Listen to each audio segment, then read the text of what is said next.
KNON 89.3 FM in Dallas and Fort Worth, the voice of the people. Business owners, tell KNON's listeners about your business. You can put your business or event on KNON. KNON currently has space available to run announcements for you. Tell KNON's listeners about your goods, services, nightclub, concert, or event. Help keep the voice of the people on the air while putting your information on the air. KNON's been named the #1 radio station in Dallas by both the Dallas Observer and D Magazine. Put your business with Dallas's #1 station. Call now for more information at 214-828-9500, extension 227, or extension 233. For more information, go to KNON.org and click on the Run Spots on KNON page. It's a great way for your business to support community radio while letting more people know about you. What a game! What a game!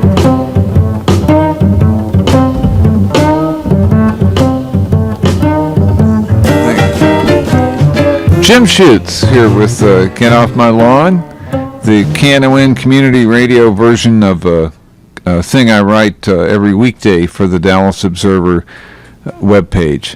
And we're going to talk about something that we've talked about here before, which is the schools and teachers and all that stuff and what's going on. I want to hear from you. We're here at 972-647-1893. We often have our best discussions when you call in and tell me what's on your mind. So it's 972-647-1893. This has been an interesting couple of weeks in the Dallas school system. The school systems, the big thing that's going on is that they're in the process of getting rid of some 50 school principals. Some of those are reassignments, I think, but a lot of them are a goodly portion of them are not. They're firings, hit the roads, whatever you want to call it. In education, they call it non-renewal. Your contract is non-renewed. I was just talking before the show with producer Clint Ashley about how these things are handled in our industries, in the media industry. I said to Clint that in the newspaper business, the way they handle the whole business of separation is that they come to your desk and tell you to get out. He said that sounded pretty good next to radio, that in radio they just changed the door codes so you can't get in, which is funny, but not all that funny, because it's sadly it's true. And one of the things I want to get to as we're talking this morning is the feeling that we need to treat educators, especially teachers, more professionally, not less. That there's considerable, and not just to be nice, but because there's considerable evidence that that's the only way we're going to dig ourselves out of the educational hole that we find ourselves in here in Dallas, but we're not the Lone Ranger. This is a national issue. It's appropriate that we look in our own backyard and we hold ourselves responsible. These are our kids, our schools, our community. But it's also probably healthy and fair to realize that we're talking about a national phenomenon and pattern and challenge and problem. We're not exceptions to that rule. Sadly, in Dallas, we're a little worse than the rule in a lot of ways, but the issue is national and all-encompassing. There was a rally, well, no, it was supposed to be some kind of panel last week at Friendship West Baptist Church in Dallas of a group called the Coalition for an Accountable System of Education, or CASE. This is a predominantly African-American group of community and religious leaders. And this was called a summit at Friendship West. And I didn't go. I wasn't able to. I missed it. I read about it and heard about it. It sounded pretty interesting. Superintendent Mike Miles attended this, as did Dallas County Commissioner John Wiley Price. And Commissioner Price got up during the thing with Miles sitting a few feet away and said, I quote, "Superintendent Miles is not the man for this job. He is not ready for a major urban district." This follows a line that we've actually heard here on this show from people, and it's one that is getting talked around town, attacking Miles because he came from a smaller school district in Colorado. And then there's something about he doesn't have a state certification that superintendents are required to get. And okay, if you want to talk about that stuff, it hardly seems like the most important issue. I mean, that's can't be the problem. Or let me rephrase that. That can't be the appropriate focus for our concern. The real problem is that kids in Dallas, and this is what Miles told the people at Friendship West, on the 2011 Texas Assessment of Knowledge and Skills, only 58% of black students passed all parts of the exam. 69% of Hispanic students did. I don't know what the white kids' score was. The gap between Hispanic and black students has been widening. The Hispanic students are pulling ahead. The black students are not. The gap was only 3 percentage points in 2004. It was 11 percentage points 2 years ago. That's worse than Houston. Houston's the district the other big Texas urban district we tend to compare ourselves to, and the gap in Houston is considerably smaller between Hispanic students and black students. So what Miles was saying to this group at Friendship West is what he's been saying publicly since he came here 6 or 7 months ago, that the performance of the schools is not acceptable. It's not good. It's not anything we should be living with. And it's especially bad where black kids are concerned and black students are concerned. The socioeconomic circumstances that black kids and Hispanic kids come from in the city are not all that different.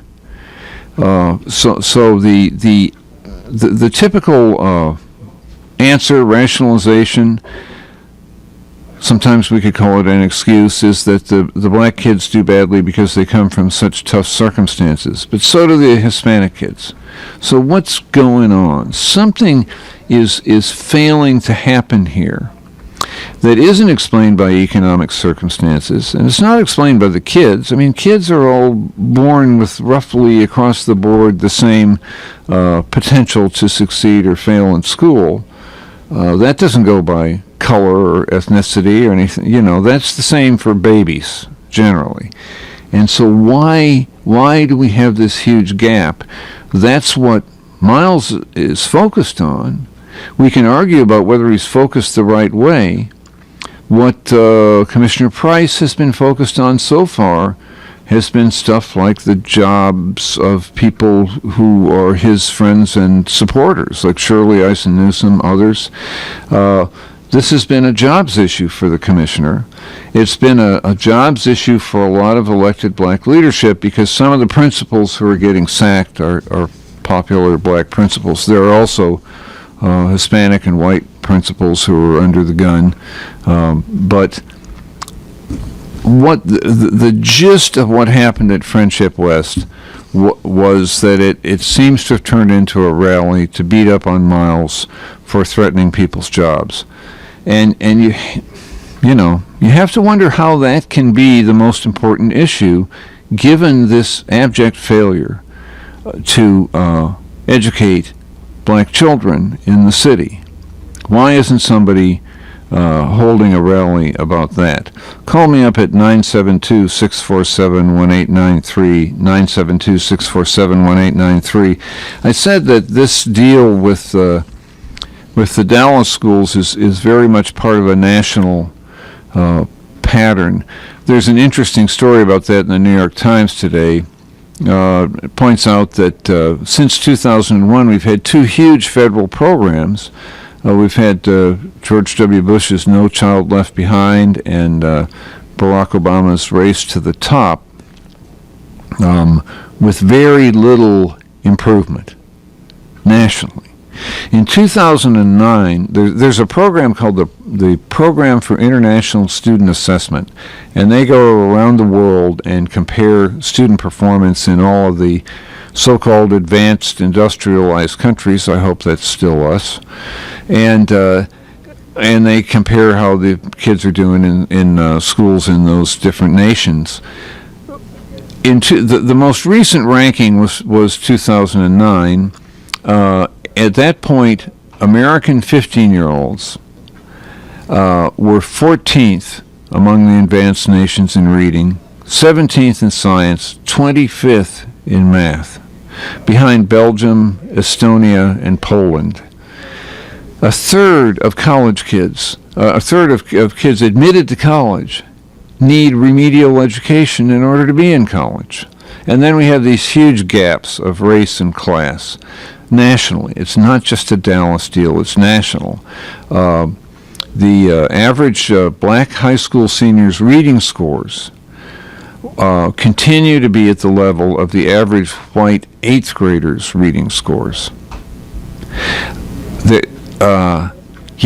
That's the thing that Miles, to me, is focused on. And he's saying that's not acceptable. At one of these things recently, Miles was accused of being a white supremacist. The problem with that is that Superintendent Miles is black. I guess you could be you can be a black white supremacist. I don't know what the rules are on white supremacy, but it seems unlikely. I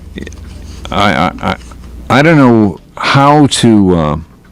When the guy says 8 ways to Sunday, that his concern is eliminating these gaps. I don't know why we don't take him at his word, but we can argue about approach. His approach is real heavy on so far on testing and performance and so on, and that's where some of these principals have gotten themselves in a box. They've been unable to improve student achievement scores. This thing in the Times today, it doesn't exactly say that that's a wrong approach, but it brings another very important perspective to it. It says that for one thing, charter schools, the idea that charter schools are some kind of answer, that you can, by bringing in an additional element of private sector to the management of schools, that's going to automatically make things better. All of the indications so far is that that's not true. The charter schools, as a group nationally, aren't doing any better than the public schools. That's a formula that just doesn't happen to. It's not a magic button. Among charter schools and public schools, all schools, what this Times article says is that the successful schools share a few things in common that you find in all of them. They have a clear mission. They have talented teachers. There's time for the teachers to collaborate with each other about teaching. They have longer school days or after-school programs, and they have what they call feedback cycles that lead to improvements. That means that there's a mechanism within the school for talking about what's working and what's not working, and all of that takes time. There are all kinds of attempts to sort of work around this. One is the so-called or to get around it, the complicated picture of what you really have to do to create a good school. One of them is so-called alternative certification, and that's like the Teach for America thing, where we're going to bring in a bunch of fresh young faces who've never taught before, and have let them have a crack at it. I guess that's a great idea, a nice idea. The research on it is kind of mixed, but apparently the conclusion that we can see already is that it doesn't change anything in terms of student outcomes. The idea that bringing in a bunch of new, young, inexperienced teachers is going to improve student outcomes isn't true. It's not working that way. It's not to say that there may not be positive aspects of that program, but let's go back to that original deal that Miles was talking about at Friendship West, which is kids, student outcomes, how they do, whether, are we getting them up to grade level? And the Teach for America thing doesn't do any better than what we already have in terms of getting kids up to grade level.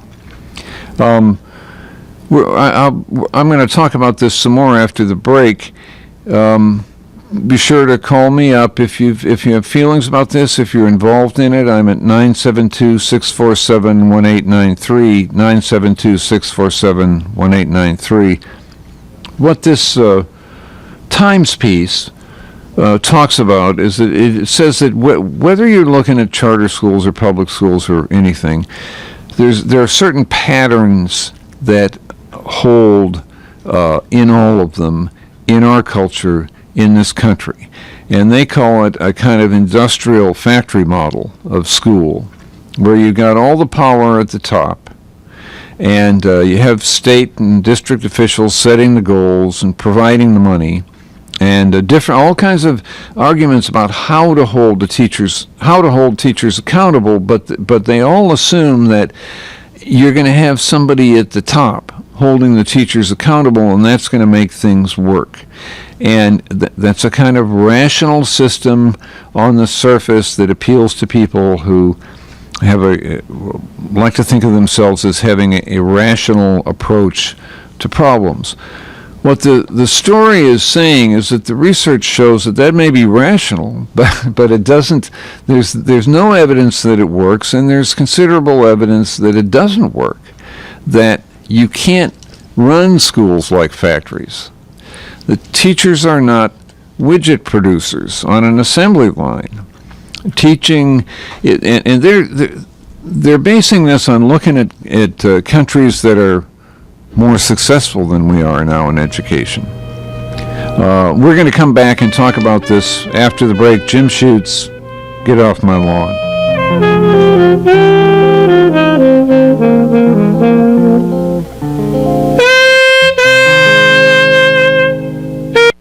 Jim Hightower has moved to be a part of KNON's Speak Up Saturday. Jim Hightower's segments can now be heard at the start of each of KNON's great talk programming, starting at 7 a.m. with Reverend Marion Barnett's show, Church Information and Open Forum, with the news and talk of South Dallas. Then at 9, the CWA presents Workers Beat with the news and talk of the unions, hosted by Gene Lance and Bonnie Matthias. At 10, the Dallas Observer presents Get Off My Lawn with Jim Schutze, bringing you the other side of Dallas news. Finishing up Speak Up Saturdays at 11 is Lambda Weekly with the news and talk of the LGBTQ community, hosted by David Taffet, Patty Fink, and Laurent Landis. Now starting at each of these shows is Jim Hightower's insightful segment at 7, 8, 9, 10, and 11 a.m. each and every Saturday morning right here on the Voice of the People, KNON 89.3 FM.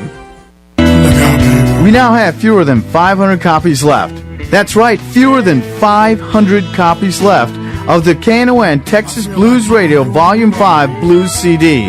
Texas Blues Radio features great blues from Tutu Jones, Blues Boy Bo, Buddy Whittington, Andrea Dawson, Kirkland James, Sonny Collie, Johnny Red and the Roosters, the Chris Watson Band, the Two Tones, Rough Cut Blues Band, Jeff Stone and Charlie Love, Dave Millsap, Sirloin and the Ass Kicking Machine, Michael J. and the Paul Bird Band, and JJ and the Detonators.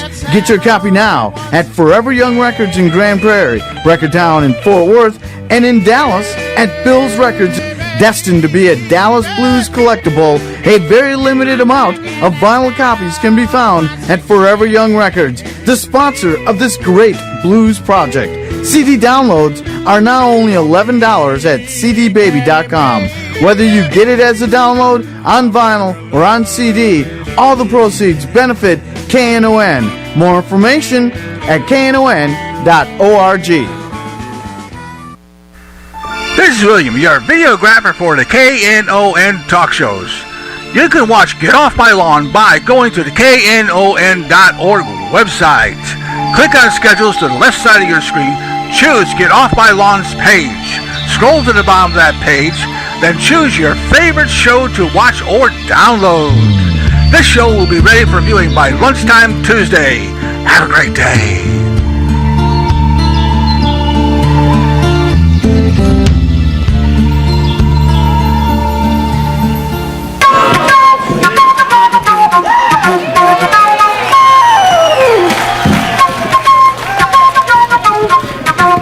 Jim Schutze, back with Get Off My Lawn. We were just chatting during the break about all the varied experiences people have in their own lives in terms of school. It's always all over the map, and we sometimes make the mistake of thinking that your school career is your destiny. That's not true. I know so many people in life who had all kinds of trouble, just terrible times in school, and put together great lives later, or fine lives, as good lives as anybody else. Sometimes what school gives you is something to push against more than anything else. It depends on where you went, and but it also depends a lot on who you are. The kid I went to high school with who had the biggest trouble, he got kicked out finally for breaking in one day every rule they had. And he was a terrible student and a really smart kid. And he went on in life, I don't know, for years you would have thought this guy was never going to make it. For a while I thought he was going to make it as a waiter, and then he got mad and dumped a plate of steaming hot spaghetti in the guy's lap, and every job seemed to end that way, but he wound up being a very, very successful, of all things, rare book dealer. And it just kind of came out of what was in his heart and head. And I always think of him when I think of kids who are having trouble in school, because trouble in school is not the end of the world, but it's a tough start for a lot of kids. And before the break, we were talking about how schools are organized, and they have this sort of top-down, in our culture, this top-down system that runs like a factory, and the kids are little widgets sitting there being treated like products on an assembly line. And there's all this evidence. We talked before the break about how badly we're doing in this country compared to other advanced nations in our educational system. So they've looked at those other countries to see what they do that's different from what we do. And the conclusion is that they have a tendency to treat teachers and teaching much more on a professional model rather than an industrial model, more like what we have in medicine or law, engineering, accounting, architecture, many other fields, not including journalism. What you're talking about is a place where you hold the individual accountable, but you also provide them with more of a body of knowledge of how to do it. And you spend a lot of time making sure they can do it. Interestingly, the teachers' unions, who get beaten up on all the time by some of the conservative element in the school reform movement, as if teachers don't want kids to learn. It's the two major teachers' unions in this country who've been pushing hardest for higher standards for teachers, and they're proposing that we completely revolutionize the way teachers are hired and trained in order to get better teachers into the classroom, but also to provide them with more tools. They also are pointing to other factors that are different between us and these successful countries. In this country, a high school teacher typically provides 1,080 hours per year of instruction. In South Korea and Japan, which beat our socks off in terms of teaching, the typical high school teacher provides 600 hours. So what does that mean that the teacher's doing during the other 480 hours that they don't have to teach that American teachers do? Do they head to the bar to, shoot some pool or something? No. They are engaged in all kinds of collaborative work on curriculum and talking about the kids, and this is where they talk about what's working and what's not.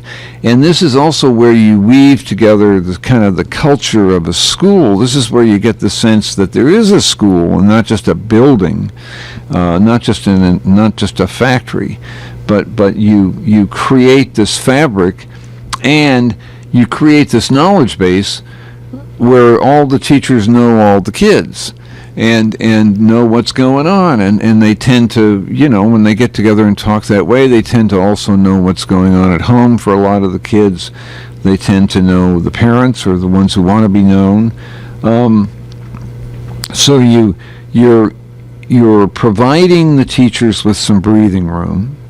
You're also providing them with dignity, which is very important. People like dignity. And you're recognizing how complicated this job is that they do.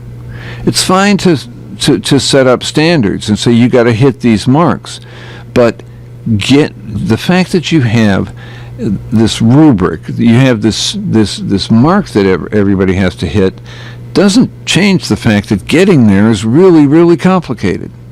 It's different for every kid. It's different for every situation.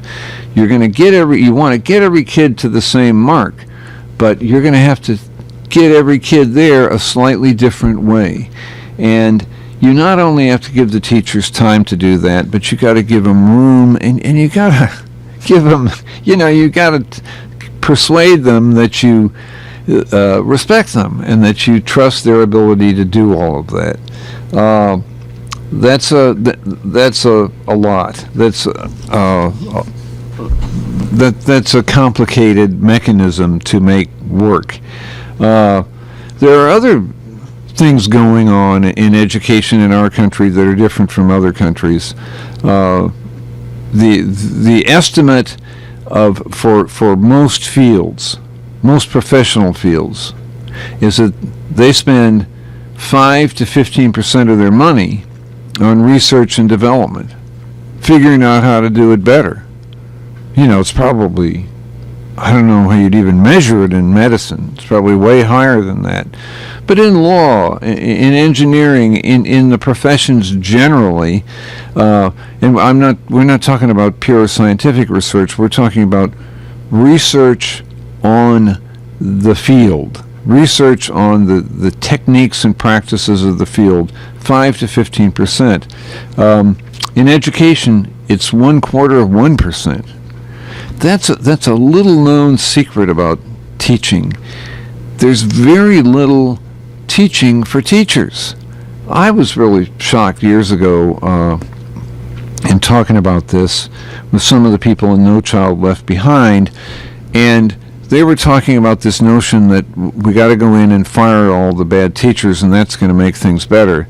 What they found in Houston back in the 90s was that it just as a practical matter, that wasn't true. That wasn't where you get the bang for the buck.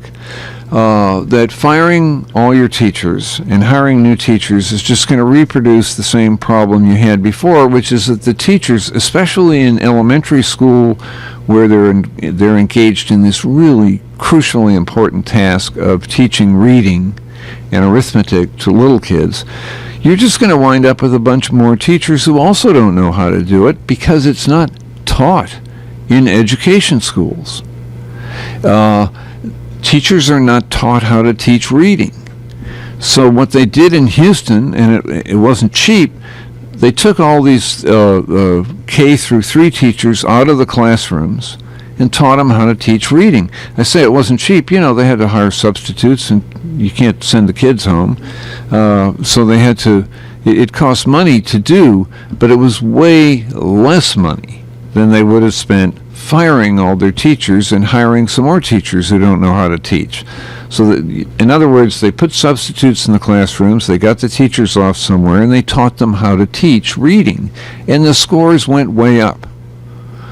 There was a measurable outcome. And I think some of these lessons, it's funny, some of these lessons are learned and then forgotten within a couple of years, and we just keep churning back through these same problems. And you do hear a certain, in some circles in the reform movement, you hear a kind of animus against teachers and against principals. And the notion is that they're all stupid, and that's why the kids aren't learning.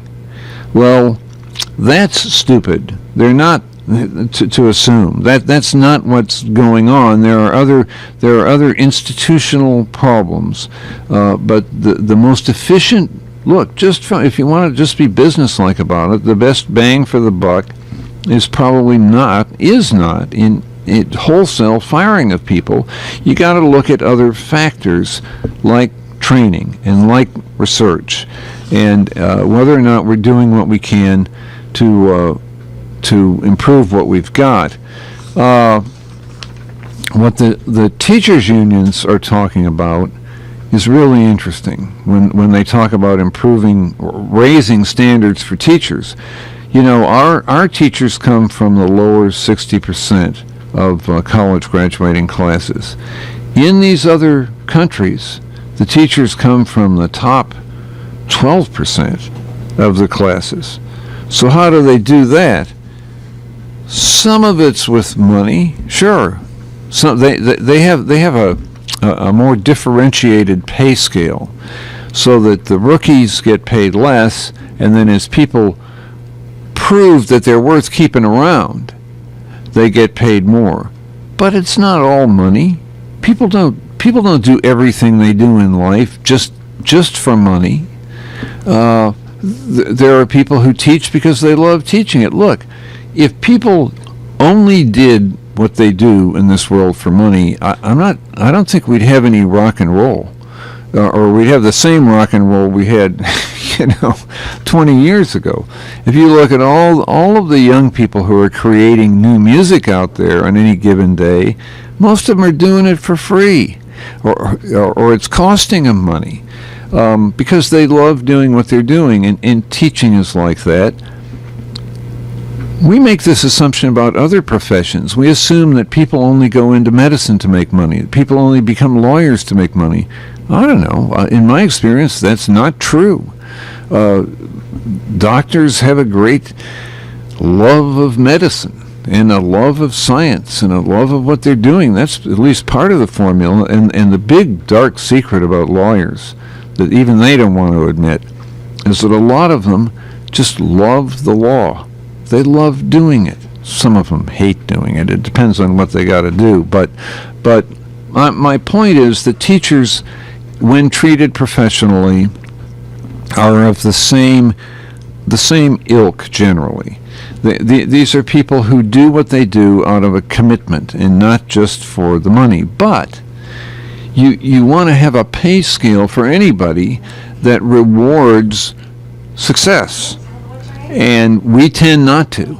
We reward simple seniority, and then we have this crazy system where we give people more pay because they get these meaningless ed degrees that aren't tied in any way to student outcomes. We got Tony on line 2. Tony, how are you this morning? Hello, how you doing? Good. How are you? All right. I'm glad that you're talking about education again. I've listened to talk radio for about 10 to 15 years. And when I heard the retired teachers, who are mostly white, who moved out to the Dallas school system, they called the other talk shows, conservative talk shows, saying what's wrong with the school district. It was there for them. The seniority was there for them. Now, granted, should you be paid for seniority? No. You should be paid on the merit. But the reality is this. The school system in and of itself is being used by corporations Tony, I missed one point. It's being used by corporations to do what? To siphon money from the citizens. We are building schools, $16 million schools. We're building. I mean, if you look at where the money goes, most of the money that goes in any school system does not go to the students. It goes to other things, whether it's the food vouchers, whether it's tutoring. I'm not tutoring, and at the end of the day, the teachers always get shafted. And the one last great place, because you were talking about earlier about some teachers work because they love teaching. Right. I tell you this. You show me a teacher right now that work for free for 1 year. Show me any teacher. I mean, for the sheer love of it. They're not going to do it. Oh, no. Well, people can't do that. People can't, and it's insulting to ask people to do that. That's true. So my thing is this. People love to play basketball, but they love to get paid with it. Sure. So the thing is this. Are teachers valued in this system? No. We don't value teachers here. What we value is we value administrators. We pay them six-figure salaries to come in for 4 or 5 years and leave. Mm-hmm. We pay all these professionals, people who are saying, okay, for this school district to be well, we know what we're doing, and they don't. You show me anybody who came to any school district in this area who sold them their product. How are we doing better? I guarantee you won't find one. Well, Tony, look. You and I don't disagree, and I've felt for a long time that one of the scandals of the school system is the influence of the school building industry on it, the contractors. That's right. And they've long had a huge hand in it, and so we see the stuff like at Adamson, where they build a huge new school, and right next to the existing school. And then they just, I don't know what they're doing with the existing school now. The last I heard, they were going to make it a museum of some kind. Museum of what? I don't know. The National Museum of Absenteeism or something. But they build these elaborate new schools. How can we have the money for that? And we don't have, why are we focused on that? Why are we focused on buildings instead of on kids? And that's my point. All these consulting groups come in and say, okay, we can do this for the school. They're being paid. The people who are say, hey, here's a test that will test the efficiency of the students. You got to pay for that. Yeah. All that money being siphoned off by corporations who have figured out, okay, I know what guarantee money is. It's in the school system. Mm-hmm. And can I get that money in my pocket? I don't care about the kids getting an education. All I care about is getting guaranteed taxpayer money out of the school system. And when you look at it, all these people have their hands in the cookie jar. Sure. And then you say, and the first question you ask, you say, well, why the kids are not learning? And when it gets worse, Tony, my experience is when times are bad. When in the 80s, when things were really down, and in my own business, times were bad in journalism, I was amazed by how many fellow journalists I had who were out of work who suddenly developed a huge interest in DISD. Exactly. And all of a sudden they're down there pitching stuff that they're going to do for the school system, and I thought, what do you know about it? How'd you get into this? And it's because DISD had money. In tough times, other people didn't have it, and so DISD was a big pot of money, and it becomes a target. Tony, I got to take a break. I thank you for calling. Jim Schutze, get off my lawn. We'll see you in a minute.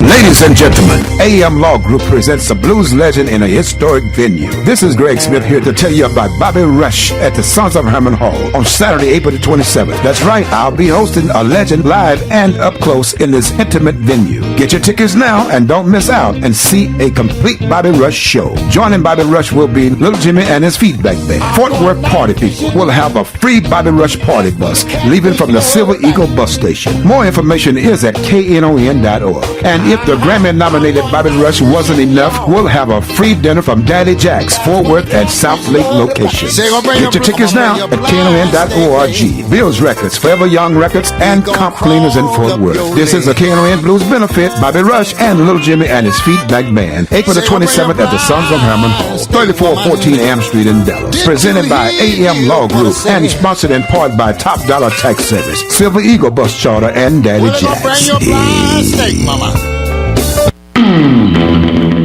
Ladies and gentlemen, are you ready for the glorious return of the greatest Russian rock and roll band in the universe?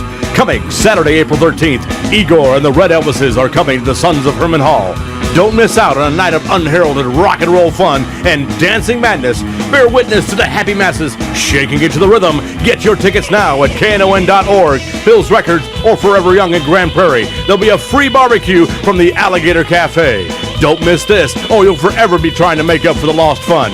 Igor and Red Elvises at the Sons of Herman Hall in Dallas, Saturday, April 13th. Doors open at 8 p.m. for all ages. A free barbecue from the Alligator Cafe.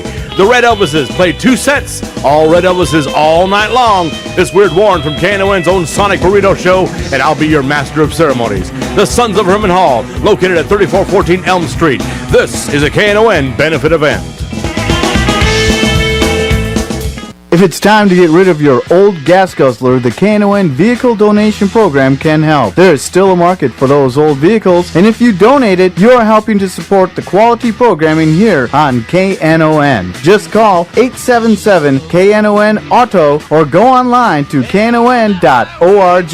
We'll take care of everything from pickup to tax paperwork. That's 877-KNON-AUTO. Hey, babes, take one.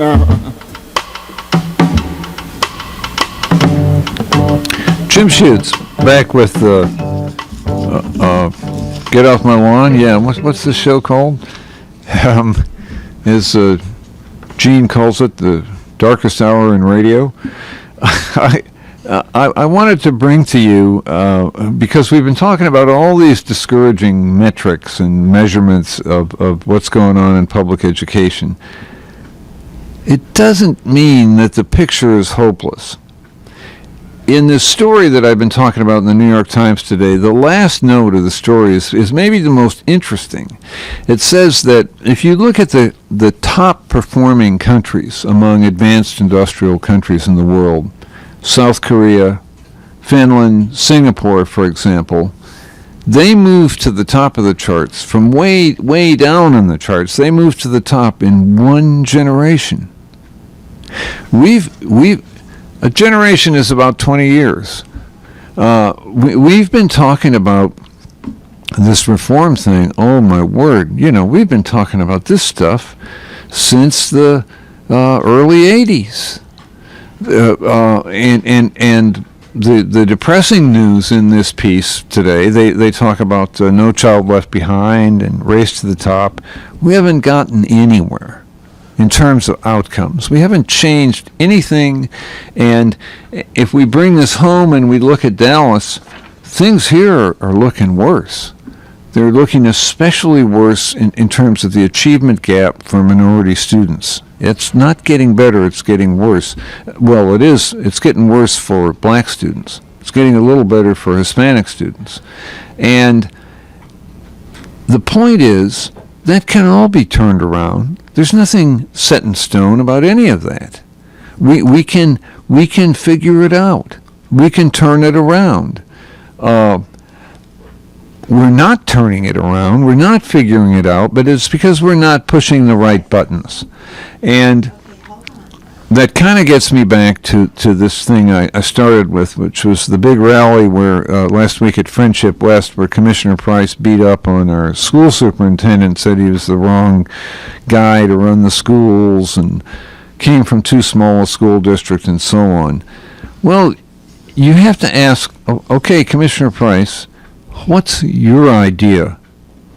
You tell us how you're going to turn this around. The way they did in South Korea, the way they did in Finland, the way they did it in Singapore, they did it in one generation. They went from the bottom of the charts to the top globally. So Commissioner Price, how are you going to do that? Give us your plan for turning it around. Miles has got a plan. That's all he talks about. So what's Commissioner Price's plan? I got Michael on line 3. Michael, how are you this morning? Hey, man, how you doing? Good. All right, so all those other countries, South Korea and Finland and all that, so we got you always hear about Harvard and Yale, all these so-called great college institutions in this country, which I think is a bunch of BS. Evidently they ain't great. Our school system is almost the worst on the planet. So it must be some Harvards and Yales and Princetons and stuff in South Korea and Finland and those countries where their educational systems is way above ours. I'm not sure.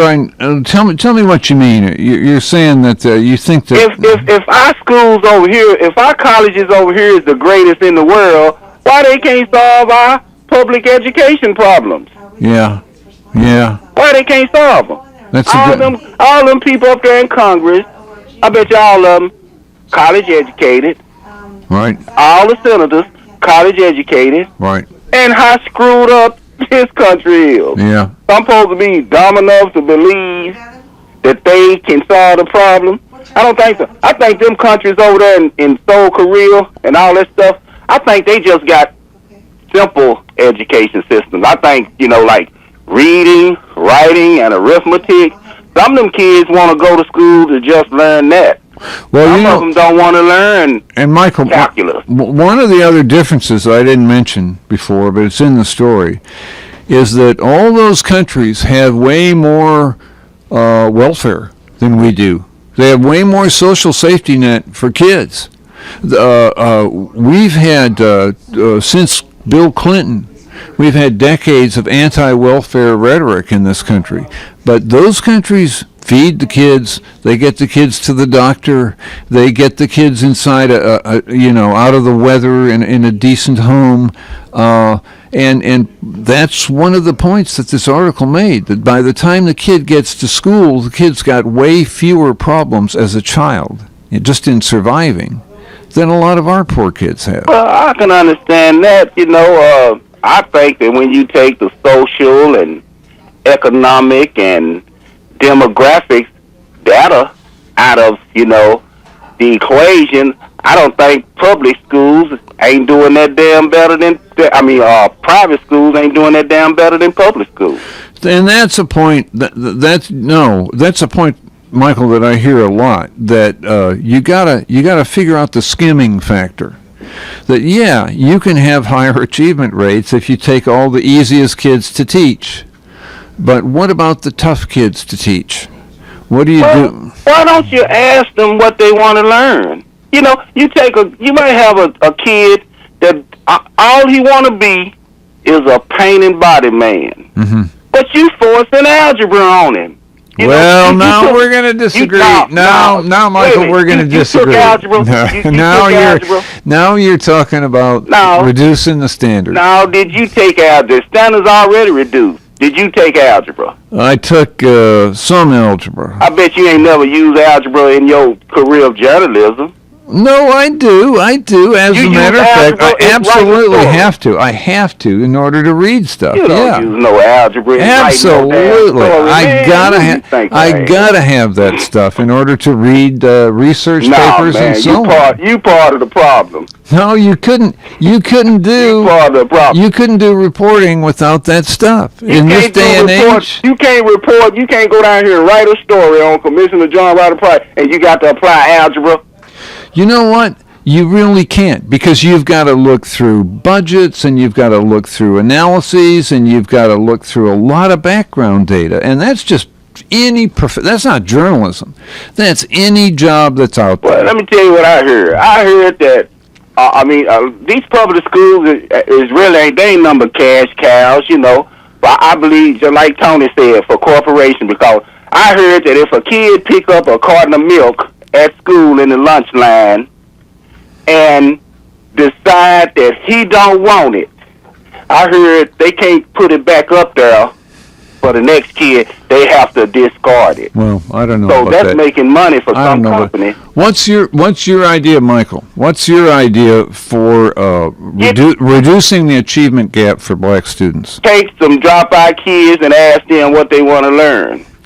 Oh, ask kids what they want to learn. Man, that's a terrible idea. You know, kids don't know what they want to learn. Kids want to watch TV. They don't want to learn geometry. Why the hell you think they dropping out?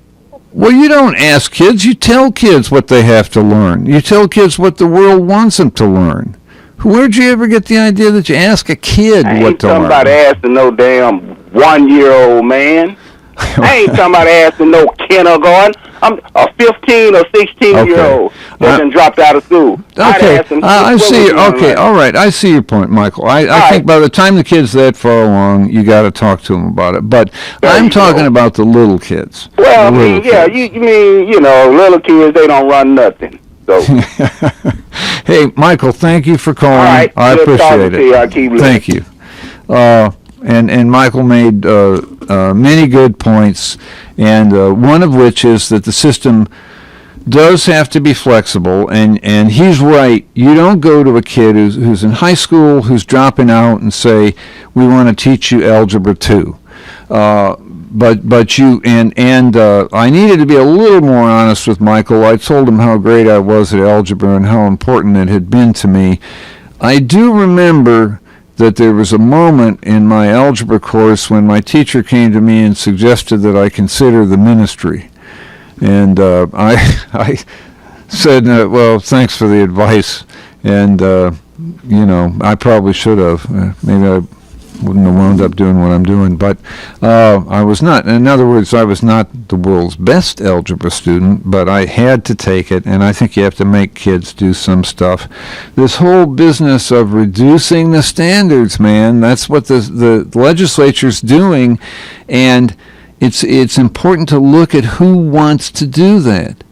This is coming from guys like that Dan Patrick in Houston. This idea of reducing standards isn't a plan to help minority kids. It's not a plan at all to help close the minority achievement gap. This is coming from white Tea Party people.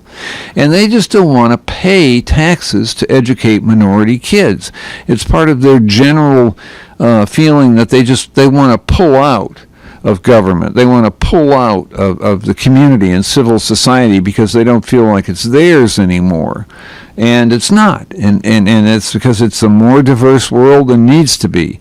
But to continue making that world, to continue enabling that diversity, you've got to maintain certain standards, and you've got to have a will and a commitment which says, no matter how these kids come to us, we're going to do our best to send them all out of here equipped for a good, productive life.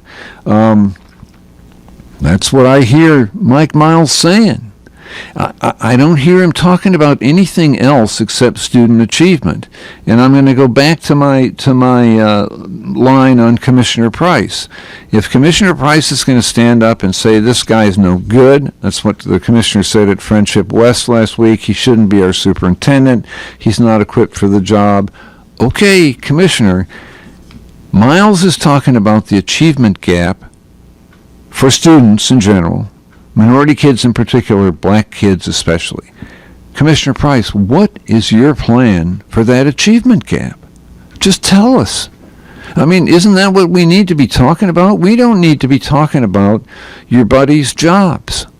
We need to be talking about the achievement gap. And maybe you have one. Hey, we all know Commissioner Price is a very intelligent man. And he's capable of working on very complex issues and problems. If you paid attention to him down there at the county, I don't know how much formal education Commissioner Price has. I think he has a little bit of college. But the guy could be an engineer when you hear him talking about public works and so on. He's a very smart guy. He's capable of depths of analysis. So what's his analysis of the student achievement gap? That's all I'm asking. I'm saying if you're going to stand up and tell this guy, Mike Miles, that he's no good as a superintendent, and you want him out, and he's not the dude who belongs in there, okay, what is your plan, Commissioner Price, for closing the achievement gap? Do you think it's remotely acceptable? And I know the answer to this one, because the Commissioner and I used to talk back in the day.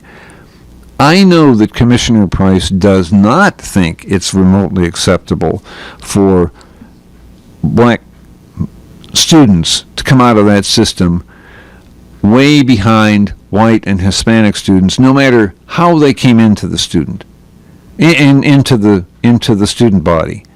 Commissioner Price does not believe that's acceptable. I know that. So I want to hear what his plan is for turning it around.